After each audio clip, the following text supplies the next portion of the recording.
तो आज के इस वीडियो के लिए पहले तो मैं आपको एक डिस्क्लेमर दे दूं कि मैंने आज पीछे वाला गेट ओपन कर रखा है, तो हो सकता है कि आपको नीचे से ट्रैफिक वगैरह की बहुत सारी आवाज़ आ जाए या और भी कुछ आवाज़ आने लगे। क्योंकि मेरा ये है कि मैं पूरे दिन लाइट में बैठ बैठ के थक चुका हूँ भाई। मेरा जो मेन चैनल के वीडियोज़ होते हैं वो भी आर्टिफिशियल लाइट में मैं शूट करता हूँ, फिर इसके वीडियोज़ हैं, तो इसकी वजह से मेरी आंखों पर भी थोड़ा बहुत इंपैक्ट आने लगा। और वो है कि हेल्थ कंसर्न के चलते अब मैं ट्राई करूँगा कि जब भी मुझे ऑप्शन मिलेगा, जब भी मेरे लिए पॉसिबल होगा, मैं सनलाइट में ही वीडियो रिकॉर्ड करने वाला हूँ, इसी तरह से इसी सेटअप के साथ, बिना किसी आर्टिफिशियल लाइट के। तो उसमें थोड़ी बहुत नॉइज़ आएगी, लेकिन आई होप कि आप लोग मैनेज कर लोगे। तो डिस्क्लेमर तो यही था। बाकी आज का जो टॉपिक है वीडियो का वो ये है कि देखो, मैं शार्क टैंक पर्सनली फॉलो नहीं करता हूँ। मैंने आज दिन तक किसी भी एपिसोड को है ना कि कंप्लीटली ये जैसे डे टू डे फॉलो करके नहीं रखा। ठीक है, कभी कुछ मीम्स में, रील्स में कभी कुछ कंट्रोवर्सी हो गई तो वो पता रहता है, बाकी ज़्यादा मैं उसको फॉलो नहीं करता हूँ। ऐसे बहुत ही हर एक एपिसोड देखता रहूँ ऐसा कुछ मेरा नहीं है। लेकिन आज मैं एक एपिसोड देख रहा था 2 साल पुराना, 2023 का, क्योंकि उस समय कुछ एक कंपनी वाले आए थे शार्क टैंक पे, उसमें शार्क टैंक पर कुछ फंडिंग वगैरह रेज करनी थी उनको, और अब वो कंपनी अपना आईपीओ लेकर आ रही है 2 साल बाद, अब उनका आईपीओ आ रहा है। तो आई वाज लाइक कि स्टडी पर्पस के हिसाब से कि कब तब कंपनी कैसी थी, तब उनकी क्या वैल्यूशन वो डिमांड कर रहे थे, और अब सब चीज़ें कितनी चेंज हुई हैं 2 साल में। तो इसके लिए I was watching that episode, जिसमें उन्होंने उस कंपनी को है ना कि ब्रीफली काफ़ी एक्सप्लेन किया है, कंपनी के प्रमोटर्स नहीं, सीईओ वगैरह ने। तो उससे कंपनी की समझ तो मिल ही जाती है, खैर ये तो है।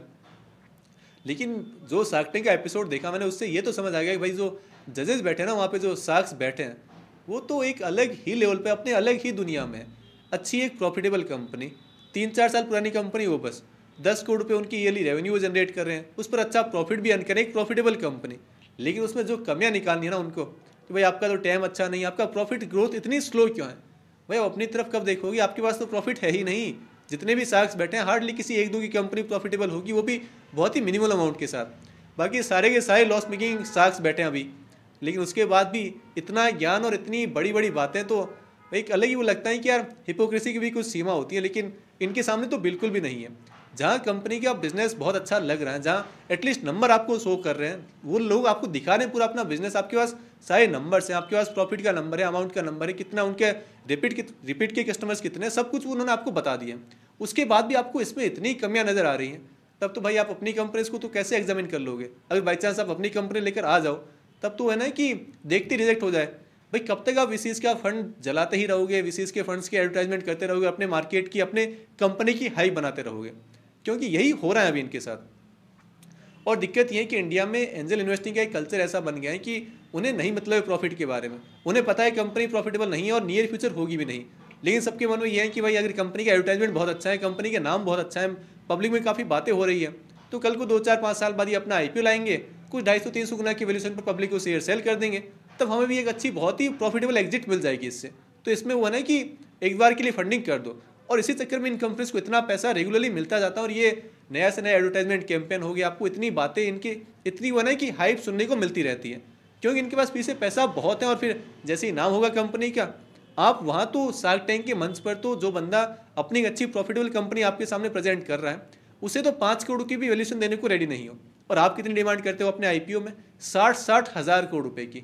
भाई कैसे जस्टिफाई करते हो, कौन सा दिमाग लग रहा है ये आपको। वहाँ तो इतनी सारी कमियां नजर आ रही है उस कंपनी में, ठीक है होगी भी सही, लेकिन भाई एक स्टार्टिंग कंपनी, आप थोड़ा बहुत उसको एटलीस्ट थोड़ा जज ही कर लो कि भाई इसमें ये दिक्कत है, ये ठीक हो सकता है, ये ठीक हो सकता है। आपको तो बस एकदम रिजेक्ट ही कर देना है, और उसके बाद अपना आईपीओ आप लेकर आएंगे, वो भी 500 के पी रेशियो पर, प्राइस टू रेशियो आपका 400-500 के आसपास है, 60-70 हज़ार करोड़ रुपये आपको मार्केट से उठाना है।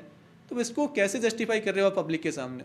अब पब्लिक भी यूँ है कि भाई प्रॉफिट हो जाएगा, ले लेते हैं आईपीओ, और आईपीओ पास हो भी जाता है। अगर देखो, अगर वो है कि 60,000 करोड़ रुपीज़ का ये फंड रेज कर रहे हैं आईपीओ में, 20% के डिस्काउंट पर भी लिस्ट होता है, तो भी भाई जो एक्चुअल कैपेसिटी, जो एक्चुअल औकात है कंपनी की, उससे तो बहुत ज़्यादा उन्हें मिल चुका होता है।